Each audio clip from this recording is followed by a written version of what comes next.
தமிழினம் நேயர்களுக்கு அன்பு வணக்கம். மீண்டும் உங்களை சந்திப்பதில் மிகுந்த மகிழ்ச்சி. இன்றைக்கு நம்மிடையே அரசியல் விமர்சகர் திரு ரவீந்திரன் துரைசாமி சார் அவர்கள் நம்மோடு இணைந்திருக்கிறார். வாருங்கள் நேயர்களே, சார்ட்ட பேசலாம். வணக்கம் சார். வணக்கம் தம்பி. எப்படி இருக்கீங்க சார்? நல்லா இருக்கு தம்பி. Okay sir. சார், இப்போ மருத்துவர் திடீர்னு ஒரு ஆலோசனை கூட்டம் ஒன்று நாளைக்கு தைலாபுரத்தில் ஏற்பாடு பண்ணியிருக்கிறார். முக்கிய அறிவிப்புகள்லாம் வெளியாகும்னு சொல்கிறாங்க. எந்த மாதிரி இருக்க வாய்ப்பு இருக்குது சார்? இது கூட்டணி தொடர்பாக இல்லை, உள்கட்சி பிரச்சனை தொடர்பாக தான் இருக்கும். ஓகே சார், அதை பற்றி மட்டும் விவாதிச்சுட்டு விட்டுருவாங்க சார். சார், மிக முக்கியமான இன்னொரு பெரிய அரசியல் நிகழ்வு இந்த பாமகவுடைய சித்திரை நிலவு மாநாடு, முழு நிலவு மாநாடு. இந்த மாநாட்டை எப்படி புரிஞ்சுக்கிறது? ஏன்னா யார் பேர் சொல்கிறப்பையும் ஒரு பெரிய கைத்தட்டல் ஒரு எதுவுமே இல்லை. ஆனால் காடுவெட்டி குரு அப்படின்னு சொல்கிறப்ப இந்த அரங்கமே ஒரு எழுந்து நின்று கைத்தட்டின மாதிரி ஒரு பெரிய எனர்ஜெட்டிக்கை ஃபீல் பண்ண முடியுது சார். காடுவெட்டி குரு வன்னியர்களின் ஒரு ஐக்கானாக மாறிட்டார். எனக்கு தெரியும், எனக்கு நண்பர், மாறுபட்ட கருத்துக்களும் அவர்கிட்ட பாமக செயற்குழுக்குள்ள எனக்கு வந்தது உண்டு. ஒரு தலித் எல்லிமலைக்கு எதிராக ஒரு சம்பவம் நடக்கும்போது யாருமே மத்தியானம் 3 மணிக்கு மேலாம் நடந்தது, பிரியாணி வந்தது, யாருமே சாப்பிடுங்கன்னு ஒரு இதை தலித் எல்லிமலைட்ட கொண்டு கொடுக்கல. நான் தான் சாப்பிடுங்கன்னு என்கிட்ட தந்த பிரியாணி இதை கொடுத்து அப்புறம் ஜிகே என்னென்ன இது என்ன பண்ணிகிட்ருக்கீங்கன்னு கேட்டேன். என்டி சண்முகத்திட்ட சண்டை போட்டேன். உடனே என்டி சண்முகம், அண்ணே நீங்கள் என்ன சொல்கிறீங்களோ அதில் கையெழுத்துப்படுத்தாருன்னு சொல்லிட்டாரு. நல்ல மனுஷன். அது மாதிரி மணி அண்ணங்கிட்டே நான் கோவப்பட்டேன். அந்த மாதிரி பல நிகழ்வுகளில் குருவோட இதுதான் டாக்டருக்கு பெரிய பலமாக இருக்கும். குரு இந்த கட்சி 98க்கு முன்னாடி சிரமப்படும் போதெல்லாம் அவர் இந்த வன்னியர்களை ஓப்பனாக இப்படி தான் சொல்லுவார். காமராஜ் நாடார் வன்னியர்களை அழித்த மாதிரி எல்லாருமே அழிக்க நினைக்காங்க. காமராஜ் நாடார் நேர்மையானவர், சொல்லி செய்தார், மற்றவன் சொல்லாமல் செய்கிறான், மற்றவன் நடிச்சுட்டு செய்கிறான். அந்த ஆள்கிட்ட ஒரு நேர்மை இருந்து நமக்கு எதிரியாக இருந்தால் எதிரின்னு ஓப்பனாக சொல்லிட்டு இது பண்ணார். ஏன்னா அது இந்த வார்த்தையை தான் சொன்னார். நாடே சுதந்திரம்னு அடையும் போது ஜாதியில் போயிட்டுருக்காங்கப்பா அவனுக்குன்னு காமராஜ் சொன்ன வார்த்தையை தான் இது பண்ணார். இப்போ நான் அதில் இருப்பேன். சரி, நான் அவர்கிட்ட குருக்கிட்ட ஒத்துக்குவேன். காமராஜ் உங்களுக்கு 2 சீட்டு தந்ததெல்லாம் அது சமூக நீதிக்கு சரியில்லை குருங்கிறத நான் பேசுவேன். என்கிட்ட ரொம்ப நட்போடு தான் இருப்பார். அவருடைய மருமகன், சகோதரி மகன் மனோஜி, அவருடைய மகள் விருதாம்பிகை, இவங்களும் குரு புகழை பாடக்கூடிய அளவுக்கு தமிழ்நாடு ஃபுல்லாக சில அரசியல் நடவடிக்கைகளை எல்லா வடதமங்களில் பண்ணிகிட்ருக்கிறாங்க. இதில் குருவுக்கு அந்த உண்மையிலே சமூகத்தின் மீது உள்ள உணர்வு இருந்தும் அந்த சமூகத்தை மையமாக வச்சு குடும்பம் கஷ்டப்படுறாங்க. எனக்கு தெரியுது. அந்த இடத்துக்குள்ளே அவர் பெரிய பஞ்சாயத்து பண்ணார், அது பண்ணார், இது பண்ணார்லாம் அவரை பற்றி பல தகவல்கள் வந்தாலும் கூட ரியாலிட்டி இன்னைக்கு பார்க்கும்போது அவங்க குடும்பம் இந்த இடத்துக்குள்ளே பல 100 கோடிகளுக்கு இருக்கணும், இல்லை பெரிய வசதி வாய்ப்போடு இல்லை, ஏதோ சுமாராக இருக்காங்கங்கிற லெவல் தான் இருக்கிறாங்களே தவிர அரசியலை பயன்படுத்தி அவங்க ஒன்றும் பெருசாக அது வன்னிய சமூக மக்களுக்கே தெரியும். அங்கே அவங்கள ஊரில் அவங்கள பார்த்தாலே அது தெரியும். இதெல்லாம் அந்த பாமக வன்னியர் சங்க தலைவராக அவரோட செயல்பாடுகள், மாநாடுகளெல்லாம் ஆர்கனைஸ் பண்ணது, இளைஞர்களோட ஒரு நாயனாக இருந்தது. இதெல்லாம் வரலாற்றில் அவருக்கு ஒரு பெரிய இடத்தை கொடுத்துட்டு இன்றைக்கி பசுமனையா முத்துராமலிங்க தேவர் அனைத்து சமூகங்களின் ஆதரவில் 3 முறை அருப்புக்கோட்டை, அது சிறுலிபுத்தூர்னு பேரில் 3 முறை அந்த பகுதியில் எம்பியாக ஜெயித்தவர். ஒரு தனிநபர் தன் சொந்த செல்வாக்கில் 3 முறை எம்பியாக ஜெயித்தது இந்தியா வரலாற்றில் பசுமன் தேவரையா ஒருத்தராக தான் இருக்க முடியும். அப்கோர்ஸ் கடைசி கட்டத்தில் காங்கிரஸ் எதிர்ப்புன்னு எதிர்கட்சிகளும் ஆதரித்தாலும் கூட அந்த 3 முறை அவர் அனைத்து ஜாதிகள் ஆதரவில் வெற்றி பெற்றது ஒரு பெரிய இது. அவரை ஒரு பிற்காலத்தில் ஒரு முக்குலத்தோரின் ஐக்கானாகி முக்குலத்தோர்கள் இன்றைக்கி அகமுடையார்களும் உயிரோடு இருக்கும்போது ஏற்றுக்கொள்ளாத அகமுடையார்களும் சரி, உயிரோடு இருக்கும்போது ஏற்றுக்கொள்ளாத முக்குலத்தோரில் மற்ற பிரிவினரும் சரி, அவர் இன்றைக்கி after death dead is more powerful தான் தேவர் அலைங்கிற அளவுக்கு ஒரு பெரிய இமேஜ் தமிழ்நாடு ஃபுல்லாக குறிப்பாக சென்னை நகரத்திலே மைக்ரேட் ஆகி வாழக்கூடிய முக்குலத்தோர் சமூகம் அக்டோபர் 30 பசும்பொன் தேவர் நினைவை கொண்டாடுறாங்க. அதே பாணியில் தங்களுக்கும் ஒரு ஐக்கான் வரணும்னு வன்னியர்கள் விரும்புகிறாங்க. வன்னியர் பெருத்த சமுதாயம் அம்பாசங்கர் கமிஷனே 13% சொல்கிறாங்க. தென் 1931 சென்சஸ் 17% சொல்கிறாங்க. அந்த மாதிரி ஒரு வன்னியர் ஐக்கானாட்டு குரு உருவாயிட்டார். இனிமேல் இது ஆட்டோமேட்டிக்காக அது வீரியமான விதைனால தானே அது முளைச்சி போயிடும். யாரும் தடுக்க நினச்சா அதிகமாக எழும்பி போகும், தடுக்க நினச்சா மேலும் அதிகமாக எழும்பி போகும். ஸோ குரு ஒரு வன்னியர் ஐக்கானாட்டு வந்துட்டார். எதிர்காலம் குரு டிசர்விங் அது அந்த இதை குருவோட அந்த புகழ் பெரிய அளவில் உயரும்ங்கிறது அந்த மாநாட்டிலே குருவை சொல்லும்போது தான் பெரிய கைத்தட்டல் இருந்ததும், அது வன்னியர் சங்க தலைவர் பூத்தா அருள்மொழி குருவை சொல்லும்போது இருந்த அந்த கைத்தட்டலே நம்ம பார்த்தோம். அது பிறகு அன்புமணி ஒருக்கா நானே பேசிகிட்டு இருந்தா எப்படின்னு பரிதாபமாக கேட்டார். அது பிறகு குருவை பற்றி சொல்லி தான் அவரே கைத்தட்டல் வாங்க வேண்டியிருந்தது. குருவை பற்றி சொல்லி ராமதாஸ் கைத்தட்டல் வாங்குறது ராமதாஸ் ஸ்டாச்சருக்கு கொஞ்சம் இதுதான். அதனால் அவர் குருவை சொல்லாமல் இருந்தாலும் கேடர்ஸ் வந்து ஐயா என்ன குருவை சொல்லலைங்கிற இதை பார்ப்பாங்க. அதனால் அவரும் வந்து ஃபஸ்ட்டில் சொல்லிட்டார். மேலும் நான் அந்த நேற்று மதுரைக்கு போயிருந்தேன், வண்டியில் தான் போனேன். அப்போ அதில் அவங்க சரஸ்வதி அந்த காலேஜ் முன்னாடி குருவுக்கு ஒரு செலை வச்சுருக்கிறாங்க. ஸோ குருவை அவங்களும் அமுக்க நினைக்கிறாங்கன்னு நம்ம சொல்ல முடியாது. பட் இதை விட இன்னும் சிறப்பாக செய்யணும்னு அந்த தொண்டர்கள் எதிர்பார்க்குறாங்க. ஆனால் அந்த அவங்க குடும்பத்தை சார்ந்தவர்கள் குற்றச்சாட்டு மாதிரி தானே வைக்கிறாங்க அன்புமணி மேலே. அப்பா இருந்தப்போ கூட சரியாக பார்த்துக்கல. இப்போ அந்த வாரத்துக்குள்ளே நான் போக விரும்பலை. நான் பொதுவாக அதை போக மாட்டேன். நான் பாமக பொறுத்தவரை மனிதநீதிக்கு மனிதநீதிங்கிற அந்த எல்லைக்கோட்டை தாண்டி போகவே மாட்டேன். அது டாக்டர் யாவுக்கும் தெரியும். மனிதநீதியும் கூட இருப்பான். அவள் தான் அவன்கிட்ட நியாயம் இருக்குது, நியாயத்துக்கு தக்கன பண்ணுவான்னு. இந்த இஷ்யூக்குள்ளே நான் இதை தாண்டி போக விரும்பலை. என் நண்பர் வன்னியருக்கு அவர் சின்சியராக இருந்தவர். அந்த குடும்பம் எதுவும் பெருசாக சம்பாதிக்கலை. அதனால அவர் வந்து எதிர்காலத்தில் ஒரு பெரிய ஐக்கானா பசுமன் தேவரையா வந்த மாதிரி வன்னியர்களுக்கு மாவீரன் காடு வெட்டி குரு வரதுக்கு வாய்ப்பு இருக்குது. அதற்கான சாத்தியக்கூறுகள் இருக்குங்கிறத நான் பேசுகிறது அது கூடும், அதற்கு வலு சேர்க்கும் கண்டிப்பாக. இப்போ அந்த மேடையில் அதே வேளையில் அவங்க குற்றச்சாட்டு இதுக்குள்ளே நான் போக விரும்பலை. It is none of my business. Okay sir. Sir இந்த இப்போ இவங்க அந்த மேடையில் பேசினாங்க, ராமதாஸ் அவர்களும் பேசினார், அன்புமணி அவர்களும் பேசினார். ரெண்டு பேருக்கும் ஒரு வாக்கிய தகராறு மாதிரி அந்த பேச்சை பார்த்தாலே தெரிஞ்சே சார்.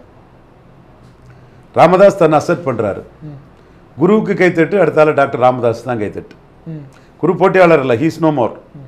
அங்கே வந்த தலைவர்கள் டாக்டர் ஐயாவுக்கு தான் கைத்தட்டு. அன்புமணி நான் ஒருத்தனா பேசிட்டு நீங்கள் ரெஸ்பான்ஸ் பண்ணலன்னா என்ன அர்த்தம் பண்ணி கேட்டுக்கிட்டு கைத்தட்டு இருக்கா திரும்ப குருவை பற்றி அன்புமணி பேசினார். இதுதான் அங்குள்ள நிலைமை. ஸோ டாக்டர் தான் பாமக, டாக்டர் எண்ண ஓட்டம் படி போகிறது தான் அன்புமணிக்கு நல்லது.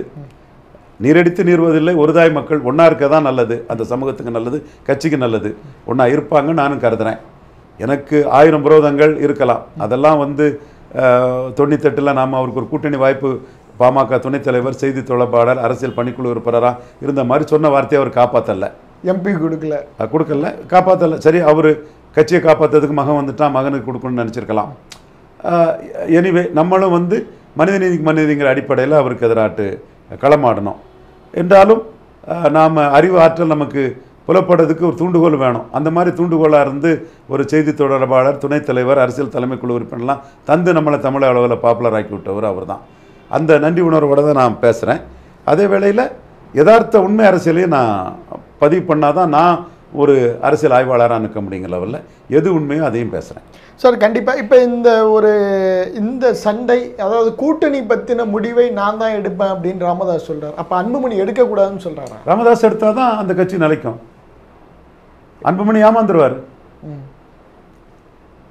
ராமதாஸ் தான் வில் போரோட ஸ்ட்ராங்காக நின்று அந்த கூட்டணியை முடிவு பண்ண முடியும். என்டிஏயும் அதிமுகன்னா பாமகவுக்கு பார்கெனிங் பவர் பெருசாகும். அதிமுகவும் பாஜகவுமே சேர்ந்துட்டாங்கன்னா யாரை காட்டி பார்கெயின் பண்ணுவார்? இல்லை, என்னால் முடியும். சோமியா அன்புமணியை சிஎம் கேண்டிடேட்டாக சொல்லி கூட பார்கெயின் பண்ண முடியும். அவங்கள சிஎம் கேண்டிடேட்டாக போடுற அளவுக்கு 3 சீட்டு ஜெயித்திருக்காங்களே. எங்கே சார்? பெண்ணகரம், பாப்பிரெட்டிப்பட்டி, தர்மபுரி நல்ல லீடிங்கில் ஜெயித்திருக்காங்களே. ஓகே, அந்த இதுபடி பார்த்தோம்னா நல்ல லீடிங்கில் ஜெயித்திருக்காங்களே பார்லிமெண்ட் இதுக்குள்ளே. ஏன்னா அதிமுகவாக இருந்து அதிமுக பயன்படுத்தி 5 சீட்டு தான் ஜெயித்தாங்க. இவங்க தனியாகவே 3 சீட்டில் மெஜாரிட்டி காட்டிட்டாங்களே. அப்போ நீங்கள் அவங்கள சிஎம் கேண்டிடேட்டாக ப்ரொஜெக்ட் பண்ணால் இன்னும் 7-8 சீட்டு வரலாமே. வாக்கு சதவீதமும் ஒரு 6% நின்றுட்டாங்கன்னா கட்சி நின்றுருமே.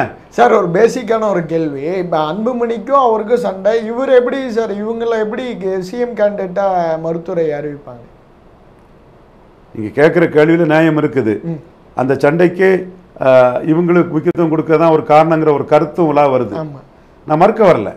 இவர் முகுந்தனை நிறுத்தணும்னு நினைக்கிறாரு. இல்லை, அந்த மேடையிலே நம்மளால பார்க்க முடிஞ்சே சார். மருத்துவர் போக்குள்ள முகுந்தனை கூப்பிட்டு தான் போறாரு, கீழே வரக்குள்ள அவரை கூப்பிட்டு தான். முகுந்தன் குருவுக்கு பிறகு ஒரு கெப்பாசிட்டி உள்ள ஒரு தம்பியாட்டு முந்தின அவர் பார்க்குறதா சொல்கிறாங்க. எனக்கும் கிடைச்ச தகவல் படி சில ஆர்ப்பாட்டங்களுக்கெல்லாம் ஆர்கனைசிங் கெப்பாசிட்டியில் முகுந்தன் வந்து ஒரு குருவுக்கு பிறகு ஒரு கெப்பாசிட்டி உள்ள ஆளுங்கிற மாதிரி சொல்கிறார். அவருக்கு மகளுக்கு மகன் நினைக்கிறேன் முகுந்தன். நான் இது சொல்கிறேன், பெண்ணகரத்தில் 11,000 ஓட்டு லீடு சௌமியா அன்புமணி, தர்மபுரியில் 13,000 ஓட்டு லீடிங், பாப்பிரெட்டிப்பட்டில் 8,000 ஓட்டு லீடிங், 3 இடத்துல லீட் பண்ணியிருக்காங்க வெறும் பாஜக அணியில் தான். இப்போ அவங்க தனி அணி ஒன்று அமைச்சிட்டு போனாங்கன்னா ஒரு 7-8 சீட்டு தாராளமாக ஜெயிக்கும். தனி அணி அமைச்சாங்கன்னா 60-70 சீட்டுக்கு மேலே பலமான சீட்டுக்குள்ளே அவங்க கண்டெஸ்ட் பண்ணுவாங்க. அப்போ அவங்களுக்கு 6-7% வாக்கு வந்துடும். அப்போ 29 அவங்களுக்கு ரொம்ப சிறப்பாக இருக்கும். அதனால தான் டாக்டர் ராமதாஸ் யோசிக்கிறாரு. அடுத்தால இன்னொன்று, தருமபுரி பார்லிமெண்ட் கான்ஸ்டியூன்சியில் 19 48%, 24 34%. கட்சிகள் செதறி நிற்கும் போது திமுகவால் 34 தான் எடுக்க முடியும். அதிமுக பாமக ஒன்றிணைந்தால் திமுக 48 எடுக்குது. அப்போ இவங்க ஒன்றிணையும் போது எதிர்ப்பு ஓட்டுகள்லாம் ஒன்றிணையுது. அப்போ அது வெற்றி வாய்ப்பை தடுத்துரும். அதிமுக கூட்டணியில் சீட்டு வந்து பாதி அளவு தான் நிற்க முடியும் மற்றபடி நிற்கிறத விட. அப்போ சீட்டு வாக்கு வலிமையும் குறைஞ்சி போகும். தோத்து போய் பாமக வன்னியர்கள் அதிமுகவில் செட்டில் ஆகிடுவாங்க. கிளியை வளர்த்து பூனைகிட்ட கொடுத்த கதையாட்ட ஆகி போகும். ஏற்கனவே அந்த செட்டில்மெண்ட் வந்து 2024 நடந்துட்டு, சேலம், விழுப்புரம், சிதம்பரத்தில் நடந்துட்டு. ஆனால் வில் பவரோட டாக்டர் விக்கிரவாண்டில் நிற்கும் போது எடப்பாடி வில் பவரை இழந்து, வீரவன்னியர் வில் பவரோட நிற்கும் போது எடப்பாடி வில் பவரை இழந்து களத்தை விட்டு போனது தான் ராமதாஸுக்கு மீண்டும் ஒரு பூஸ்டர் கொடுத்துட்டு. இப்போ வடதமிழக அரசியல் போலரைசேஷன் ஆகி போச்சு. நான் தான் சொன்னேன் போலரைசேஷன் ஆகுன்னு. 55% திமுக மேலே வரும், 25% டாக்டர் ஐயா வருவார். சீமான் ஸ்டேட்டஸ்கோ தான் மெயின்டைன் பண்ண முடியும். விஜய்க்கெல்லாம் அங்கே ஒன்றும் ஓட்டு கிடையாது. இவர் பல நிரூபிக்காத விஜய்க்கு ஓட்டு கிடையாது. 20% ஓட்டு இருக்குது, 1 கோடி ஓட்டு இருக்குது. விக்கிரவாண்டியில் 50,000 மெம்பருக்கெல்லாம் ஹம்பக்கு, ஃப்ராடு, போகஸு, காதில் பூ சுத்தின பத்திரிகையாளர் நம்புவோம் ஒன்றும் கிடையாதுன்னு சொன்னேன். எல்லாம் அதுபடியே நடந்தது. நான் சொன்னபடியே விக்கிரவாண்டி களத்தில் நடந்து சீமானே புரிஞ்சுக்கிட்டாரு. எடப்பாடிக்கு ஓட் டிரான்ஸ்ஃபரிங் கெப்பாசிட்டி இல்லை, சீட் கன்வெர்ட்டிங் கெப்பாசிட்டி இல்லை, எடப்பாடி ஈர்ப்பு சக்தி இல்லைங்கிறத சீமானே விக்கிரவாண்டியில் தெளிவாக புரிஞ்சுக்கிட்டாரு. டாக்டர் ராமதாஸும் தெளிவாக புரிஞ்சுக்கிட்டாரு. பட் அதில் டாக்டருக்கு என்ன அட்வான்டேஜ்னா, இவர் ஒரு அணியா நின்று திமுக அணியில் திருமாவளவன் நின்று ஒரு ஃபைட்டு வந்தால் ஒரு 60 தொகுதிக்குள்ளே அதிமுக 3வது போகிறதுக்கும் வாய்ப்பு உண்டு. எந்த விக்கிரவாண்டியை கண்டு பயந்து ஐயா எடப்பாடி பழனிசாமி வெளியேறினாரோ அதே இது வந்து பொது தேர்தலையும் போட்டி போடாமல் இருப்பாரா? நான் ராமதாஸ் இந்த தொகுதியில் 2வது வந்துடுவார், வன்னியர் பரையர் போலரைசேஷன் நடக்கும், நான் இந்த களத்துக்குள்ளே வரல, நான் வரல, நான் தான் ரிசல்ட் பார்க்க போக மாட்டேனே, பரிசு எழுதாமல் ரிசல்ட் பார்க்க போக மாட்டானா யார் பாஸ் ஆவா? நான் அதுக்கு ரிசல்ட் பார்க்க போக மாட்டேன்னு பரிசு எழுதாதவன் சொல்லிட்டு இருந்தா யார் பாஸ் ஆவா? அப்போ அந்த மாதிரி இடைத்தேர்தலில் பரிசு எழுதாமல் போனவங்க நீங்கள் பொது தேர்தலில் பரிசு எழுதாமல் போக முடியுமா? எழுதுனா யாருக்கு என்ன கவலை? ஸோ அந்த இடம் வந்து டாக்டர் ராமதாஸ் விழுந்து எழுந்த இடம். ஒரு வில்பவர் உள்ள ஒரு லீடரால் தான் முடியும். டாக்டர் ராமதாஸால் தான் அது முடிஞ்சது. நான் கூட்டி குறைச்செல்லாம் பேசலைங்க. அசிட்டிஸ் கண்ணாடி மாதிரி தெளிவாக உண்மையோடும் நேர்மையோடும் அதை பிரதிபலிக்கிறேன். அதில் எடப்பாடி அடிக்கிறேன்னா அடிக்க வேண்டிய இடத்துல எடப்பாடி அடித்து தான் தீரணும். உண்மையில் தானே அடிக்கிறேன். ஒரு பயந்து தானே ஒதுங்கினார். பெண்ணகரத்தில் 3வது போன மாதிரி பேருன்னு தானே ஒதுங்கினார். அப்போ டாக்டர் ராமதாஸுக்கு இப்போ பிடிநில வன்னியர் பரையர் போலரைசேஷன் வந்துன்னா வட தமிழகத்தில் தான் 2வது இடத்தை நிலைநாட்ட முடியும்னு நினைக்கிறாரு. இதுதான் டாக்டர் ராமதாஸுக்கு பிடிநிலை. இந்த பிடிநிலையை வச்சு அவர் பவர் பாலிடிக்ஸ் பண்ணுறாரு. அவர் வில் பவரோடு இருக்கிறாரு. இன்னும் அவர் மனச்சாட்சிக்கு தெரியும். அவரும் கண்டுபிடிச்சிருப்பாரு, அவர் கண்டுபிடிக்காதவர் இல்லை. இதை பெரிய அளவு அவருக்கு அட்வர்டைஸ் பண்ணி கொடுத்து அவர் தான் வட தமிழகத்தில் போலரைசேஷன் வந்தால் இடம் முடிக்கலன்னா 2வது இடத்தை முடிவு பண்ணுவாருன்னு அவருக்கு மெரிட்ட அந்த 2024 மக்களவை பின்னடைவுக்கு பிறகு விக்கிரவாண்டியை வச்சு எஸ்டாப்ளிஷ் பண்ணி கொடுத்தது நான் தாங்கிறது அவருக்கு தெரியும். கண்டிப்பாக புரியும் அவருக்கு. கண்டிப்பாக சார். இப்போ அந்த பேச்சில் நம்ம இன்னொரு டீகோட் பண்ணுற வேண்டிய விஷயம் வந்து அரசுக்கு, அதாவது ஒரு சாஃப்ட்வேரில் மருத்துவர் ராமதாஸ் அவர்களும் ஓரளவு அட்டாக் பண்ண மாதிரி அன்புமணியும் பேசினார். அது எப்படி சார் நம்ம புரிஞ்சுக்கிறது? ஒருவேளையில் திருமாவளவன் தவறு பண்ணுனா திமுக காங்கிரஸ் பாமக கூட்டணியும் ஜெயிக்கும். என்ன? திமுக காங்கிரஸ் பாமக கூட்டணியும் ஜெயிக்கும். திருமாவளவன் தவறு பண்ணால் தலித் கிறிஸ்தவர்களே திருமாவளவன் இன்னைக்கு சீமானையும் விஜயையும் பி டீம் பிஜேபி பி டீம்னு சொல்கிறாங்கல்ல, அதே மாதிரி திருமாவளவனை தலித் கிறிஸ்தவர்களே சொல்லுவாங்க. பாமக அங்கே வெற்றி பெறும். அப்படிதான் 2004 பாமக வெற்றி பெற்று 2006 பாமக வெற்றி பெற்று. சார் இப்போ இதில் இப்போ கடைசி நேரத்தில் பார்த்துப்பீங்க இந்த இப்போ அன்புமணி அவருடைய பேச்சும் திருமாவுடைய சமீபத்திய பேச்சும் கிட்டத்தட்ட அந்த போலரைசேஷனை ரொம்ப கூர்மைப்படுத்திக்கிட்டே இருக்காங்களோ பாமக வெர்சஸ் விசிக. அதுதான் திருமா வந்து ஒரு ஸ்ட்ராட்டஜியாக வச்சுருக்காரோ. 2 பேருக்குமே பலம். 2 பேருக்குமே பலமா சார்? 2 பேருக்குமே பலம். அதனால தான் சீமான் திணறாரு. தமிழ் ஜாதி ஒற்றுமை, வன்னியர் பறையர் ஒற்றுமை, பொன்பரப்பி தமிழரசன், ஆனைமுத்து தான் இடஒதுக்கீடை வாங்கி தந்தவர் எல்லா ஜாதிக்கும், வீரப்பன் தமிழ் அடையாளம், கலிய பெருமாள் தான் தமிழ் தேசிய அடையாளம்னு சீமான் திணறாருன்னா வன்னியரையும் பறையரையும் ஒரு இதில் நிறுத்தணும்னு நினைச்சாரு. விஜய் பின்னங்கால் பிரடி பட விக்ரவாண்டியை விட்டு ஓடிட்டார. எங்க எடப்பாடியே ஓடிட்டாரு. அந்த பகுதியில் வன்னியர் ஆதரவில் 2024 வந்தவர் அவரே ஓடிட்டாரு. ஸோ அந்த இடத்துக்குள்ள அரசியல் கட்சிகள் பயப்படுது. ஜெயலலிதா பயப்படலைங்க. புரோ வன்னியர் ஆண்டி ராமதாஸ் பண்ணி திருமாவளவன் இல்லாமலே 8 சீட்டு கொடுத்து பெரிய சாதனை பண்ணாங்க. இதுலேயும் என்னுடைய இதை செல்ஃப் ரிலேஷன் கிளைம் பண்ணுறேன். செங்கல்பட்டில் SS திருநாக்கரசு முதலியார் நண்பர் AK மூர்த்தி கிட்ட தோத்தம் பிறகு சகோதரர் ND சண்முகத்துக்கிட்ட முகமது ஆசிப் உருது முஸ்லீம் தோத்தம் பிறகு ஜெயலலிதாவுக்கு நாம கொடுத்த ரிப்போர்ட்டு தான், நீங்கள் வன்னியர் கேண்டிடேட்டாக போட்டிங்கன்னா ஜெயலலிதா ஐடென்டிட்டி உள்ள பிராமண வன்னியருக்கு மற்ற ஜாதிகாரம் போட்டுருவான். Okay okay. பாமக ஐடென்டிட்டி உள்ள வன்னியருக்கு மற்ற ஜாதிகாரம் போடுறதுக்கு விரும்ப மாட்டான். நீங்கள் முதலியார் போடுறதுக்கு பதிலாக வன்னியரை போட்டால் வன்னியர் ஓட்டுலேயும் ஒரு பகுதி வந்துடும். நீங்கள் முகமது ஆசிப் உருது முஸ்லீமை போடுறதுக்கு பதிலாக ஒரு வன்னியரை போட்டால் வன்னியர் ஓட்டுலேயும் ஒரு பகுதி வந்துடும். அப்போ ப்ரோ வன்னியர் பண்ணி வன்னியர் ஓட்டில் ஒரு பகுதியை எடுத்துக்கிட்டு நான் வன்னியரை கன்சாலிடேட் பண்ணி பாமகவை தோக்கடிச்சிடலாம். அதுக்கு திருமாவளவன் தேவையில்லைங்கிற முடிவு எடுத்தாங்க ஜெயலலிதா. திருமாவளவன் அதுக்கு தேவையில்லை, டைரெக்டாக என் ஆளுமையில் அதை ஜெயிக்க வைக்க முடியும்னு எடுத்தாங்க. அதில் 7 தொகுதி ஜெயித்தாங்க. ஒரு தொகுதியில் அன்புமணி ராமதாஸ் ஜெயித்துட்டாரு. ஸ்டாலின் திருமாவளவனையும் பயன்படுத்தி அங்கே அன்புமணி ராமதாஸ் ஜெயித்த இடத்துலையும் அதை தோக்கடிச்சு காட்டிட்டாரு முக ஸ்டாலின். ஸோ இந்த அரசியல் களத்துக்குள்ள ஒவ்வொரு நுணுக்கங்களையும் டாக்டர் ராமதாஸ் உணர்றாரு. எந்த ரூட்டில் போனால் பாமக தப்ப முடியும்னு நினைக்கிறாரு. ஸோ அந்த களத்துக்குள்ள ஜெயலலிதாவுக்கு ஸ்ட்ராட்டஜியை திருமாவளவனையும் காங்கிரஸையும் வச்சுக்கிட்டு ஸ்டாலின் செய்யும்போது அதில் நமக்கு பின்னடைவுகளும் தோல்விகளும் தான் வரும். ஸோ இந்த களத்துக்குள்ளே நாம் போய் போர் புரியாமல் நம்ம போர் புரியக்கூடிய களத்தை மாற்றணும், மல்டி கார்னர் கண்டஸ்டாக மாற்றணும் அப்படின்னு போகிறாரு. அதில் அவர் டேங்கிபிளாக ஓப்பனாக அழைப்பு கொடுத்தது சீமானுக்கு தான். ஊடகவியலாளர் சொல்கிறது மாதிரி அவர் விஜய்க்கு எந்த அழைப்போ எதுவோ நமக்கு வெளிப்படையாக இல்லை. பட் சீமான் 214 தனிச்சு போகிறாங்கிறதுல தெளிவாயிட்டார். அது இதில் அதுதான் அடிக்க போகிறாரு. தனித்து மக்களை நம்பி மக்களுக்காக தனித்து போட்டியிடும் இல்லை சார், எடப்பாடி கிட்ட ஒரு சாஃப்ட் ஒன்று தெரியுது. அது எடப்பாடிக்கு ஓட்டு டிரான்ஸ்ஃபர் ஆகாமல் தன் பக்கம் எடுக்கிறதுக்காக பண்ணக்கூடிய ஒரு ஸ்ட்ராட்டஜி. ஓ, அதை தவிர வேற ஒன்றும் இல்லை. 7% எடப்பாடி பலகீனப்படுத்தி தான் எடுத்திருக்கிறாரு. எடப்பாடி தேசிய கட்சியோட கூட்டணி இல்லைன்னு நிலைப்பாட்டை மாற்றி ஒரு தேசிய கட்சியோட கூட்டணி போனதை அந்த மாநில உரிமை பேசக்கூடிய ஓட்டர்ஸ் விரும்ப மாட்டாங்க. அந்த ஓட்டர்ஸை தட்டி தூக்க தான் இந்த ஸ்டாண்ட் எடுத்திருக்கிறாரு.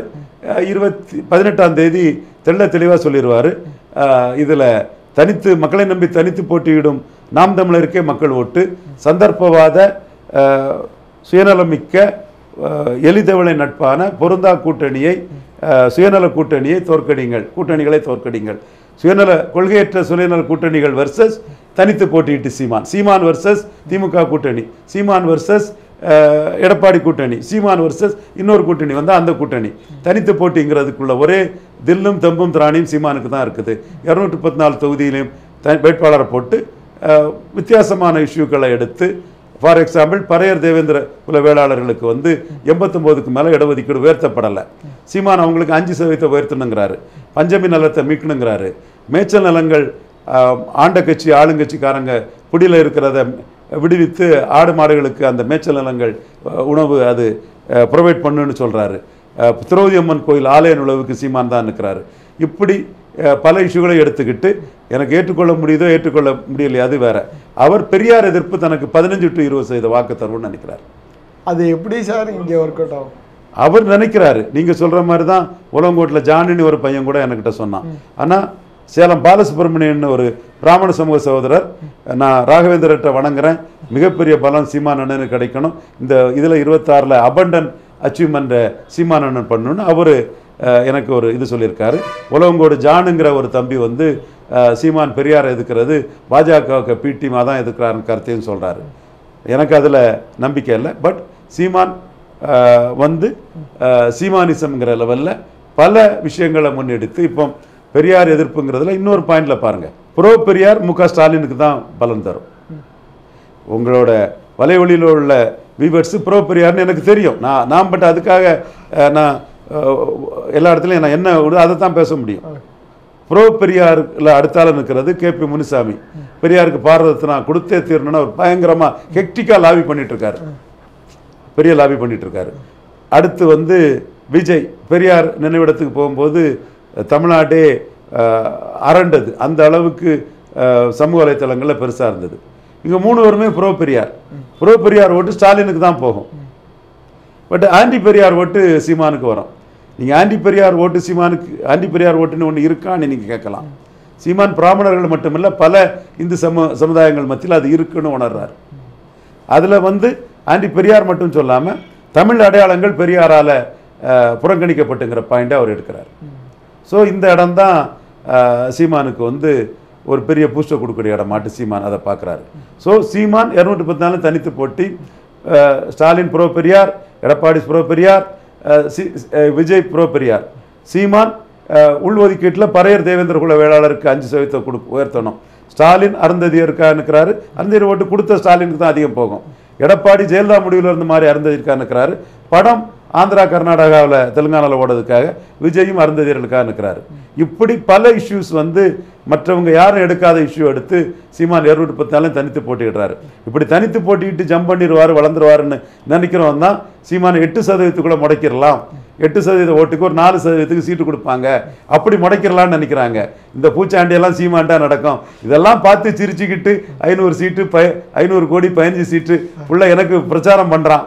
நல்லா பிரச்சாரம் பண்ணட்டு, எல்லாரும் எனக்காக பிரச்சாரம் பண்ணட்டு, நான் தனிச்சுன்னு அடிச்சு ஏறி நிற்கும் போது மக்கள் பார்த்துக்குவான். எல்லாம் சீமான் கூட்டணி போய் விழுந்துரும்னு நினைச்சான். அவன் கில்லாடியா தனிச்சு நின்று ஜம்ப் பண்ணி ஏறி போயிடுவான். உறுதியாக நம்மளை நம்பி நிற்கிறான்னு மக்கள் வாக்கு சீமானு கிடைக்கும். பொறுத்திருந்து பாருங்க இதை. நன்றி சார். நன்றி.